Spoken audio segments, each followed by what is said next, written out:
निज़ामी साहब, आपने कैसे देखा ये जो ख़त का मामला है इटसेल्फ, इस अप्रोच को कि जेल से बैठकर साबिक़ वज़ीर आज़म ख़त लिख रहे हैं आर्मी चीफ के नाम, बाहर उनकी जमात भी इंगेज कर रही है। गंडापुर साहब ने यहाँ तक दावा कर दिया कि 99% मामलात इस्टेब्लिशमेंट के साथ हमारे सेट हैं, लेकिन फिर खान साहब जो अप्रोच अपनाते हैं, इसमें जो इशूज़ उठा रहे हैं, पाकिस्तान में जो तारीख़ रही उसमें साबिक़ वज़ीर आज़म ने एक मुख्तलिफ अंदाज़ में अपना मसला तो उठाया, अपने लिए आवाज़ भी उठाई, लेकिन ये ख़त वाली अप्रोच इमरान खान की आपकी नज़र में क्या मुनफरिद अप्रोच है? जी, ये खत इसलिए थोड़ा मुख्तलिफ है कि इसमें जो लैंग्वेज इस्तेमाल की गई है वो बाकी इमरान खान साहब के बयानात से थोड़ा मुख्तलिफ है। इसके अंदर वो अल्फाज के तुंदो तेज निश्तर नहीं बरसाए गए, बल्कि इसके अंदर जो अल्फाज इस्तेमाल किए गए हैं वो पहले बयानात से और प्रेस रिलीज से काफ़ी बेहतर हैं। और दूसरी जानिब जब हम रियासत की जानिब से, इस्टेब्लिशमेंट की जानिब से जो बयानात हैं, ख़ुसूसन जो कोर कमांडर कॉन्फ्रेंस का एलामिया है, उसको देखते हैं तो उसके अंदर भी हमें उस तरह के सख्त बयानात किसी पॉलिटिकल पार्टी के हवाले से नाम लिए बगैर भी मौजूद नहीं है। तो दोनों का कंटेंट अगर सामने रखें तो पता चलता है कि बहरहाल कहीं ना कहीं कोई पेशरफ्त हो रही है, या कम से कम अगर पेशरफ्त नहीं हो रही तो फरीकैन ने अपने कदम जमा लिए हैं और वो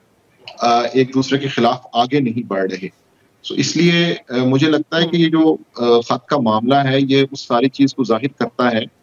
लेकिन मुझे यहाँ पे ये चीज़ भी याद आ रही है कि जिस तरह मिर्ज़ा गालिब ने कहा था कि दे के खत मुंह देखता है नामा पर, कुछ तो पैगाम ज़बानी और है। तो मेरा ख्याल है कि यहाँ पे पैगाम ज़बानी का जो मसला है वो इस्टेब्लिशमेंट में और इमरान खान साहब की मुज़ाकराती टीम में तय होना बाकी है,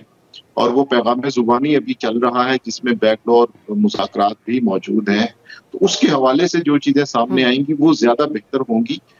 ये तो सिर्फ उन्हें मुतवज्जो करने की एक कोशिश है कि जिसके ऊपर वक्त के साथ साथ फिर अमल होगा कि इसमें से कौन कौन सी चीज़ें हैं जो महज ज़ेब दास्तां के लिए बनाई गई और कौन सी ऐसी ठोस चीज़ें हैं जिन पे बात होगी, मुज़ाकरात होंगे और फिर ये मामला इस पे आगे बढ़ेगा।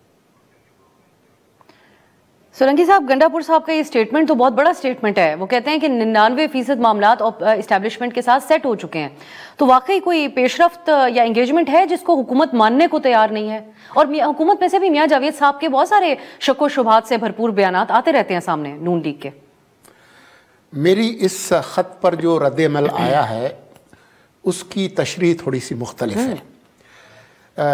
आपको याद होगा कि जैसे ये ख़त आया सोशल मीडिया पे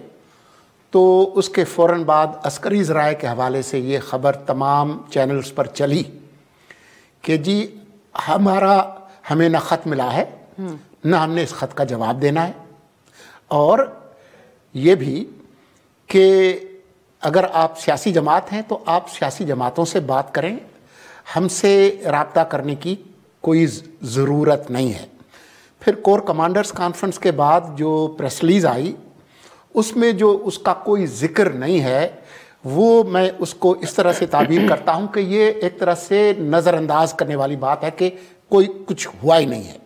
अब आ जाएं गंडापुर साहब की बात की, तो वो ख़ुद कैमरे पे कह चुके हैं कि ये मेरी ख्वाहिश थी, मेरी तजवीज़ थी कि खान साहब को बनी गाला या किसी पुरफ़िज़ा मकाम पर ले जाएं ताकि हम कोई बातचीत करें, लेकिन मेरी ये ख्वाहिश पूरी नहीं हुई। लेकिन पीटीआई ये कहती है कि ये बात खान साहब नहीं माने बाद में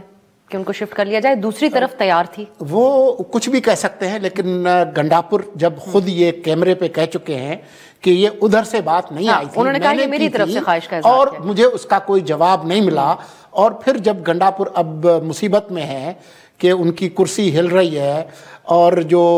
कमेटी है वो कह रही है कि जी जो तबादले करने हैं वो भी हमसे पूछे, और बाकी जो है वो आपको परसों पता चल जाएगा कि सवाबी का जलसा कैसा हुआ,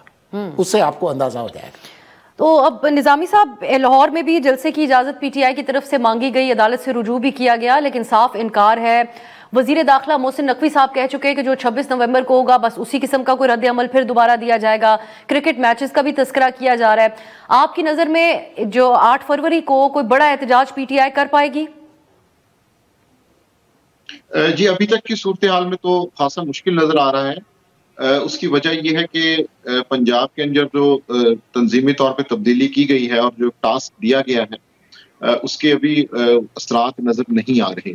یہ بات درست ہے کہ عالیہ حمزہ ملک کا جو بیک گراؤنڈ ہے یا ان کا جو بیانات کا ماضی ہے وہ پارٹی کی مزاحمت سے بالکل میل کھاتا ہے، اور اسی لیے مجھے لگتا ہے کہ فروری کے مہینے میں تحریک انصاف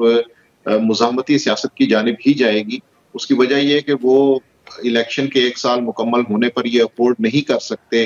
کہ ان کی جو مذاکراتی ٹیمیں ہیں وہ حکومت کے ساتھ ٹیبل پہ بیٹھی ہوں، اس سے ان کا وہ پورا کا پورا بیانیہ جو ہے اس پہ ایک سوالیہ نشان آ جائے گا کہ وہ جس حوالے سے الیکشن کی دھاندلی کی شکایات کرتے ہیں۔ تو فروری میں ہمیں اس حوالے سے ان کا جارحانہ مزاج ضرور نظر آئے گا، لیکن پنجاب کی حد تک وہ ابھی تک کسی بڑے جلسے یا احتجاج میں ٹرانسلیٹ ہوتا نظر نہیں آ رہا۔ اس کی وجہ یہ ہے کہ پارٹی کی جو تنظیمی مسائل ہیں یا سٹرکچر کے مسئلے ہیں وہ یہاں پہ موجود ہیں، اور اس کے ساتھ ساتھ حکومت کی جانب سے بھی جو حکمت عملی بنائی جا رہی ہے اس کو بھی دیکھ کے لگتا ہے کہ یہاں پہ ایک پاور شو تو نہیں ہو سکتا۔ ہاں، اس دن ایکٹیویٹیز ضرور ہوں گی، اور پنجاب کی جو تنظیم ہے اس کی جانب سے ایک ٹوکن حاضری یا نمبر پورا کرنے کی کوشش کی جائے گی، لیکن فی الحال عوامی انداز میں کوئی بڑا احتجاج ہوتا نظر نہیں آ رہا۔ اب سولنگی صاحب، حکومت جو ہے وہ اپنے آپ کو ظاہر کرتی ہے ان بارڈرڈ اور بہت پر اعتماد، کیا یہ ان کا اعتماد درست ہے، یا پھر ہر حکومت کا ایک جو سلسلہ رہتا تھا کہ وہ اپنی طرف سے بہت کانفیڈنٹ بیٹھے ہوئے تھے لیکن پیچھے بیک ڈور کونوں کوئی بات چیت اس قسم کی معاملات چل رہے ہوتے تھے؟ یہ جو قانون سازی کی یہ پورے 3 سال مکمل کرنے کی ضمانت ہے حکومت کے لیے، یا شہباز شریف کی حکومت کے لیے مشکلات بن سکتی ہیں؟ یہ ضمانت نہ قانون سازی سے ہوگی، نہ پکڑ دھکڑ سے ہوگی، نہ جلسے جلوس سے ہوگی، نہ یہ ترقی کا دن منانے سے ہوگی۔ اگر کوئی ضمانت ہے تو وہ یہ ہے کہ اس وقت معیشت جو نسبتاً استحکام کے صورت میں ہے، اس میں مزید بہتری آئے، لوگوں کے حالات بہتر ہوں معاشی طور پر، خاص طور پر یہ جو 42% لوگ جو ہے وہ خط غربت سے نیچے ہیں، اس میں کوئی بہتری آئے۔ ہمارے ہاں لوگ جو ہے وہ خاصے عملیت پسند ہیں، ان کو کچھ چیزیں ناپسند ہوں گی، وہ جب الیکشن آئے گا تو اس میں وہ ووٹ دیں گے، پھر اس کا جو بھی نتیجہ آئے وہ ایک الگ کہانی ہے۔ لیکن اصل جو ٹیسٹ ہے وہ یہ ہے کہ جو موجودہ اتحادی حکومت ہے، جس کو پیپلز پارٹی کی خاموش حمایت ہے کابینہ میں شرکت کیے بغیر، وہ معاشی طور پر گورننس کے اعتبار سے، خاص طور پر پنجاب میں مریم کیسے کرتی ہیں جو آپ کو ماجد زیادہ بہتر بتا سکتے ہیں، وہیں سے آپ کو پتہ چلے گا کہ یہ چل سکتے ہیں۔ یہ اس سے بالکل بھی نہیں ہوگا کہ آپ نے کس سے کیا جوڑ توڑ کی ہے، وہ اس سے طے نہیں ہوگا۔